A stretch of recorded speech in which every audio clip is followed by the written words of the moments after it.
Glow of physics में आप सबका स्वागत है।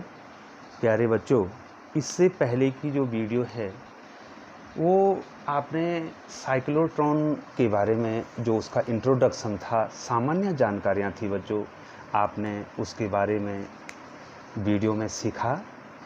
लिए चलते हैं आपको दूसरी वीडियो, जो साइक्लोट्रॉन की दूसरी वीडियो है, कंस्ट्रक्शन।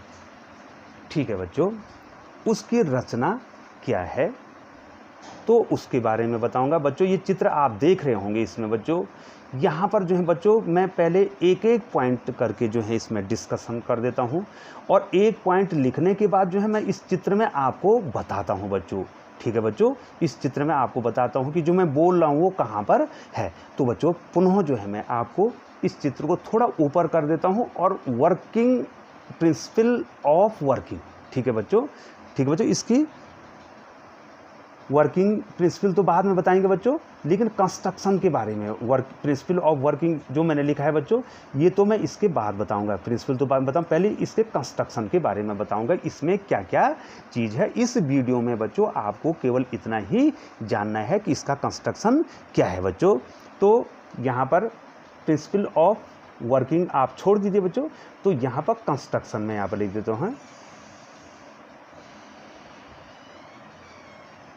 कंस्ट्रक्शन मीन्स रचना। कंस्ट्रक्शन मीन्स रचना बच्चों। ठीक है बच्चों, अब मैं इसमें एक एक पॉइंट करके डिस्कस करता हूं बच्चों, और जो मैं इसमें लिखूंगा वही मैं आपको उस फिगर में भी बताऊंगा बच्चों। इसमें क्या होता है, अर्धवृत्ताकार डी आकार के, इसमें आप ध्यान देंगे, इसमें अर्धवृत्ताकार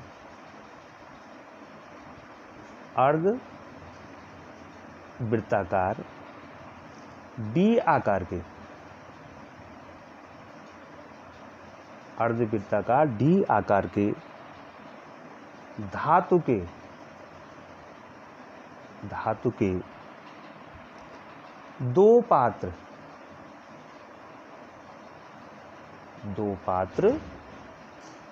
D1 व D2 होते हैं। ठीक है बच्चों, होते हैं, जिन्हें डीज कहते हैं, इन्हें डीज। ठीक है बच्चों, DEES, डीज कहते हैं। तो पहले मैं आपको बताऊंगा कहाँ पर हैं वो डीज। ठीक है बच्चों, ये पॉइंट मैंने लिख दिया, आपने देख लिया बच्चों कि इसमें अर्धवृत्ताकार डी आकार के धातु के दो पात्र होते हैं, D1 D2, उन्हें डीज कहते हैं। अब मैं यहाँ पर आपको बताऊंगा बच्चों को डीज कहाँ पर हैं बच्चों। अब मैं ऊपर ले जा रहा हूँ बच्चों, तो देखिए बच्चों, ये देखिए बच्चों, दिखाई दे रहा है आपको, ये दिखाई दे रहा है, एक D1 ये है और ये D2 है।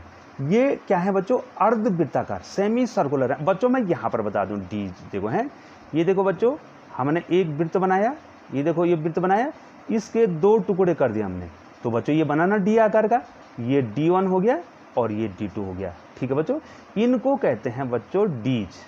ये देखो, ये दो डीज होते हैं। ठीक है बच्चों, और ये किसके बने होंगे बच्चों, धातु के बने होंगे बच्चों। आप दिखाई दे रहा है, एक वृत्त लेना है। अब इसमें एक खोखला गोला होता है ना, वृत्त तो क्या होना बच्चों, ये तो खोखला गोला होगा, और उस गोले के दो टुकड़े कर देंगे बीच से। तो एक डी, ये देखो एक डी इधर का, एक डी ये अलग हो गया, ये देखो बच्चों, और एक डी इधर का क्या हो गया, अलग हो गया, दो डी हो गया ना, ये D1 हो गया और ये क्या हो गया, D2 हो गया बच्चों। ठीक है, ठीक है बच्चों, धातु का क्या होगा, खोखला गोला होगा, उसके दो टुकड़े कर देंगे, एक D1 हो जाएगा, एक D2 हो जाएगा बच्चों। तो डी समझ गए बच्चों। इसमें अर्धवृत्ताकार, ये देखो बच्चों, अर्धवृत्ताकार दिखाई दे रहा है बच्चों, मैं यहाँ पर पॉइंट, ये देखो दिखाई दे रहा है बच्चों, ये D1 और D2 जो है क्या है, धातु के दो पात्र हैं।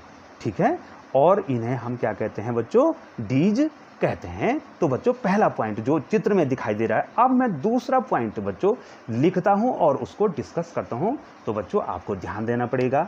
तो इसलिए बच्चों मैंने इसमें जो है 4 वीडियो बनाने की कोशिश की है, छोटे छोटे वीडियो, जिससे जो है आप इसको समझ जाएं बच्चों। दूसरा होता क्या है, इस डीज के बीच में, डीज के बीच में या मध्य में उच्च प्रत्यावर्ती विभव, उच्च प्रत्यावर्ती विभव। आगे पढ़ेंगे बच्चों, अल्टरनेटिंग जो करंट है उस चैप्टर में पढ़ेंगे कि डीज के बीच में उच्च प्रत्यावर्ती विभव। ठीक है बच्चों, लगभग जो है कितना वोल्ट देना पड़ेगा बच्चों? बच्चों ध्यान दो, 10 की घात 5 वोल्ट। ये बच्चों देखो कितना हो जाएगा, इकाई, दाई, सैकड़ा, हजार, 10,000, लाख, 1 लाख वोल्ट का विभवांतर देना पड़ेगा। और बच्चों जो है हमारे पास सामान्य विभवांतर इतना नहीं होता है बच्चों। ठीक है बच्चों, एसी का जो वोल्ट है वो कितनी होती है, लगभग जो हमारे घरों में आती है 220 वोल्ट।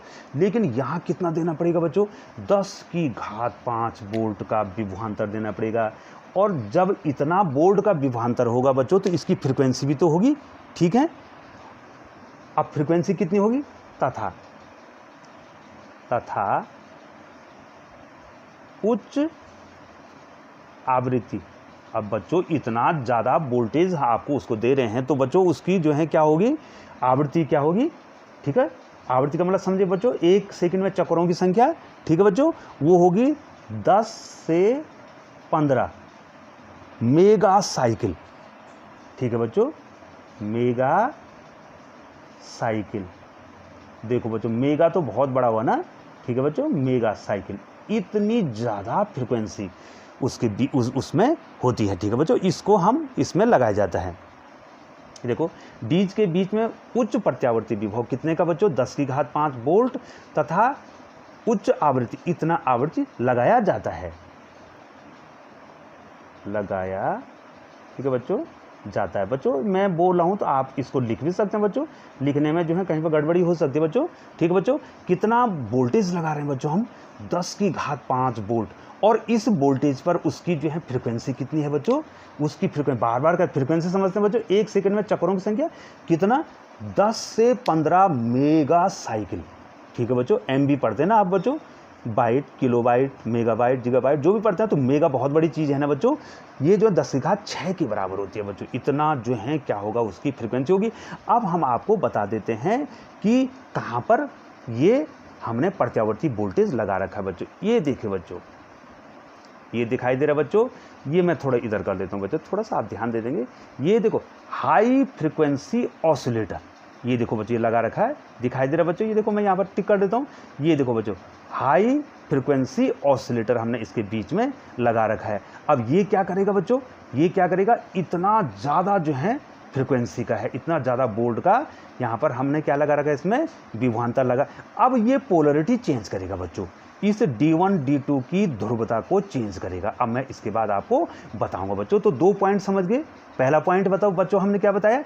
इसमें क्या होते हैं? 2 D, एक जो है जो गोला होता है धातु, उसके 2 टुकड़े कर देते हैं, धातु के जो गोले होते हैं। ठीक है बच्चों, उसके 2 टुकड़े कर देते हैं, उनको डीज कहते हैं। ये तो D1 D2।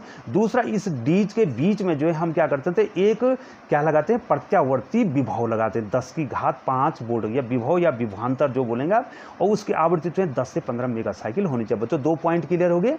अब तीसरे पॉइंट हमारे आपको चित्र बताएंगे बच्चों, फिर मैं तीसरा पॉइंट डिस्कस कर लेता हूँ और फिर जो है बच्चों मैं आपको क्या बताऊँगा, उसका फिगर बताऊंगा बच्चों। तो तीसरा पॉइंट क्या है? इसमें 2 पॉइंट आपने पढ़ लिए हैं बच्चों। डीज को विद्युत रोधी बॉक्स में रखा जाता है, रखा जाता है तथा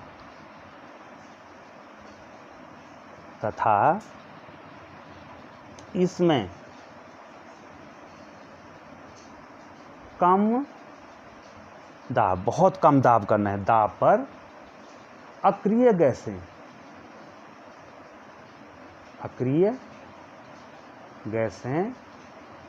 भरी, आप लिख सकते हैं बच्चों, जो मैं बोल रहा हूँ, भरी जाती हैं। ठीक है बच्चों, हो सकता है बच्चों आपको दिक्कत हो रही होगी क्योंकि मैं कॉपी में पढ़ाता हूँ, तो बच्चों जो मैं बोलता हूँ आप उसको लिख सकते हैं, मैं धीरे धीरे बोल रहा हूँ। तो बच्चों अब मैं फिर बड़ा मैं बोल क्या रहा हूँ बच्चों, मैं कहता हूँ डीज क्या है मतलब 2 टुकड़े हैं ना, 2 गोले के टुकड़े हैं ना, D1 D2, उसको हमने एक बॉक्स में रखना है। कोई भी मशीन, कोई भी हम उपकरण बनाएंगे बच्चों तो उसके बाहर का आवरण तो बनाएंगे। ठीक है बच्चों। अब इधर देखो बच्चों, यहाँ देखो बच्चों, अब मैं आपको फिर लिए चलता हूँ बच्चों। ये दिखाई दे रहा है बच्चों, इस सारे उपकरण को हम एक विद्युत रोधी बॉक्स में रख देंगे। ठीक है, विद्युत रोधी का मतलब जो क्या होगा, कुचालक होगा। ठीक है बच्चों, विद्युत का कुचालक होगा। एक ये देखो बच्चों, ऐसा डब्बा, ऐसे डब्बे में इस पूरे उपकरण को हम रख दें। लेकिन ध्यान रखना है, उस डिब्बे के अंदर जिसमें हमने पूरा सिस्टम रखा है वो कम दाब रखना है उसमें, और उसमें अक्रिय गैसें भरनी बच्चों। आपको आता है ना बच्चों अक्रिय गैसें, हीलियम, नियोन, ऑर्गन, क्रिप्टन, जेनन, रेडन, ये अक्रिय गैसें हैं। इसलिए क्योंकि जो है बच्चों वो क्रिया ना कर दें वहाँ अंदर, तो ये अक्रिय गैसें क्रिया नहीं करती हैं। बल्ब के अंदर भी जो है आपने निर्वात पैदा किया रहता है और उसके अंदर जो है अक्रिय गैस भर देंगे जिसको क्रिया ना करे बच्चों। ठीक है बच्चों, तो इस पूरे सिस्टम को हम क्या एक विद्युत रोधी बॉक्स में रख देते हैं। लेकिन दाब कितना होना चाहिए, कम दाब होना चाहिए, और वहाँ क्या भर देना है, अक्रिय गैस भर देना है बच्चों। तीसरा पॉइंट हमने आपको डिस्कस कर दिया बच्चों। अब देखिए बच्चों, अब मैं चौथे पॉइंट पर आ रहा हूँ बच्चों। एक एक पॉइंट आपको डिस्कस करने हैं बच्चों। इसमें चौथा पॉइंट हो गया बच्चों, अब क्या कर, देखो बच्चों वैद्युत क्षेत्र तो हमने उत्पन्न कर दिया, हमने इसमें जो है प्रत्यावर्ती वोल्टेज लगा दिया। अब हमको क्या चाहिए, चुंबकीय क्षेत्र चाहिए। तो चुंबकीय क्षेत्र किसके द्वारा बनेगा बच्चों, हम इसको प्रबल चुंबकीय क्षेत्र में रखेंगे। ठीक है बच्चों। हाँ, पूरे उपकरण, जो पूरा उपकरण है, पूरे उपकरण को एक प्रबल विद्युत चुंबक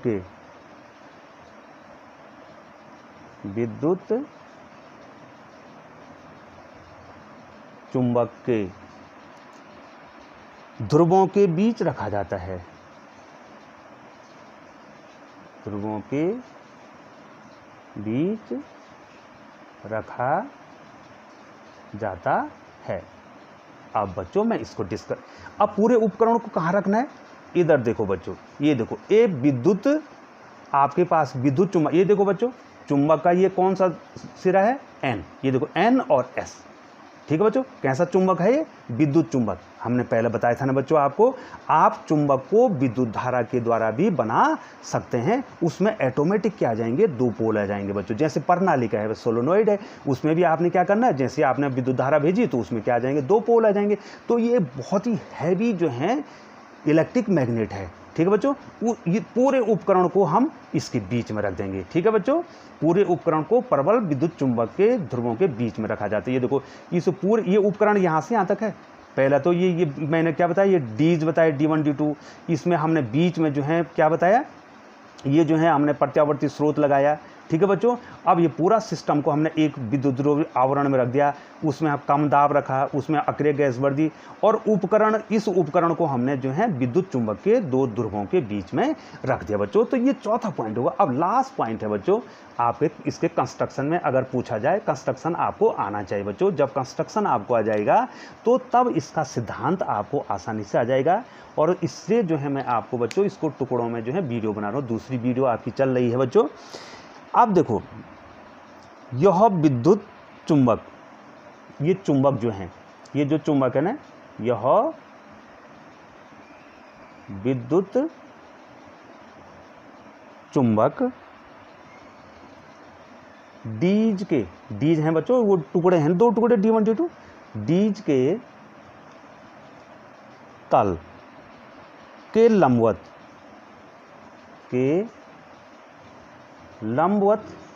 चुंबकीय क्षेत्र उत्पन्न करता है। चुंबकीय क्षेत्र उत्पन्न करता है। अब ये बहुत महत्वपूर्ण है बच्चों, लास्ट पॉइंट है। मैंने इसको बड़ा सॉल्व करने की कोशिश किया बच्चों।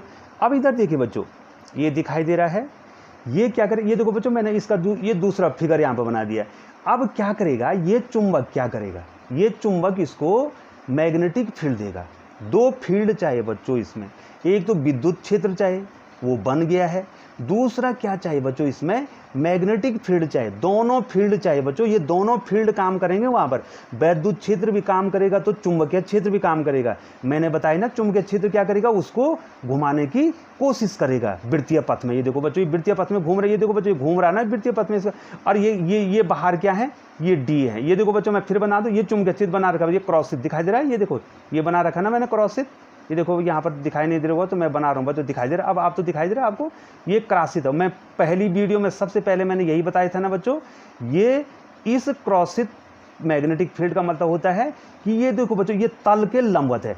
ये जो डीज है ना, डीज मैं फिर बना दूं यहाँ पे, ये देखो ध्यान दो यहाँ पर बना रहा हूँ, माना ये डीज है ना, ये डी है ना डीज, इसके तल में लंबवत है ये मैग्नेटिक फील्ड क्या करेगा, ये जो डीज हैं इसके तल के लंबवत क्या बनाएगा, ये देखो यहाँ पर देखो इसके तल के लंबवत क्या बनाएगा, मैग्नेटिक फील्ड। और क्रॉस का मतलब क्या होता है, मैग्नेटिक फील्ड जो है तल के अंदर की ओर है। तो बच्चों समझ गए, ये विद्युत चुंबक जो हमने बनाए है ये क्या काम करेगा, ये इसमें मैग्नेटिक फील्ड क्रिएट करेगा। ये देखो बच्चों मैग्नेटिक फील्ड क्रिएट करेगा, लेकिन डी के तल के लंबवत नीचे की ओर। बच्चों क्रॉसित का मतलब क्या होता है, लंबवत चुंबकीय क्षेत्र है लेकिन तल के अंदर की ओर है बच्चों, बाहर नहीं अंदर की ओर है। बाहर के लिए डॉट का प्रयोग किया जाता है, अंदर के लिए क्रॉस का प्रयोग किया जाता है बच्चों। तो देखो दिखाई दे रहा है बच्चों, ये अल्टरनेटिंग वोल्टेज सोर्स, ये तो पहले ही बता दिया था मैंने यहाँ पे, ठीक है बच्चों। और ये टारगेट है, यहाँ पर ये टारगेट है। अब ये टारगेट क्या काम करता है, अब देखो बच्चों, अब आपने क्या करना है, आपने धनावेशित कणों को भी तो निकालना है, ठीक है बच्चों। जो कण जो है क्या करेंगे, इसमें यहाँ टारगेट से जो है धनावेशित कण निकलेगा और वो क्या करेगा, एसिलेरेट करेगा। अगर अब मैं आगे पढ़ाऊंगा बच्चों कि किस प्रकार से एसिलेरेट करेगा। ये जो डीज हैं इनकी ध्रुवता को चेंज किया जाता है। ये माइनस होगा तो यहाँ पर से हम अल्फा कण लाएंगे या प्रोटॉन लाएंगे तो वो क्या होगा, धन होगा, तो वो इधर आकर्षित होगा। जैसे ही इधर आकर्षित होगा तो चुंबकीय क्षेत्र में प्रवेश करेगा, और जैसे ही चुंबकीय क्षेत्र में प्रवेश करेगा तो ये इसमें लंबवत प्रवेश करेगा, तो कैसे घूमने लग जाएगा, वृत्तीय पथ में घूमने लग जाएगा। अब मैं इसकी बात दूसरे वीडियो में करूँगा बच्चों। तो बच्चों दूसरी वीडियो मैंने आपको बता दी है, ये है इसका कंस्ट्रक्शन। अब ये जो मैंने पहले ही इसमें लिखा है, ठीक है बच्चों, मैं चाह रहा था कि मैं पूरी एक वीडियो बनाऊं, लेकिन बच्चों उसने 1 घंटे से ऊपर की होनी थी, तो इसलिए हमने अभी आपको प्रिंसिपल और वर्किंग नहीं बताई बच्चों, केवल क्या बताइए बच्चों, कंस्ट्रक्शन, अर्थात इसकी रचना क्या है बच्चों। तो कृपया बच्चों जो हैं आप 4 वीडियो जरूर देखें साइक्लोट्रॉन की, और यदि बच्चों आपको समझ में नहीं आता है तो बच्चों जो है आप कमेंट सेक्शन में, या यदि आपको जो है कहीं पर दिक्कत हो रही तो आप पूछ सकते हैं। और यदि बच्चों जो हैं हमारे पढ़ाने से जो है बच्चों आपको जो है आपका भला हो जाता है और आपको समझ में आ जाता है, तो हमारा पूरा प्रयास ही यही बच्चों, हम एक टीचर हैं, हमारा प्रयास है कि बच्चे ज़्यादा से ज़्यादा समझें। इसलिए जो है छोटे छोटे जो हैं वीडियो जो है साइक्लोट्रॉन की आपको बताई जा रही है। बहुत बहुत धन्यवाद बच्चों, और आशा करता हूँ कि जो है आप तुरंत जो है हमारी जो है तीसरी वीडियो में भी जो है आएंगे और जो है साइक्लोट्रॉन की पूरी जानकारी लेंगे बच्चों कि साइक्लोट्रॉन होता क्या है। बहुत बहुत धन्यवाद बच्चों।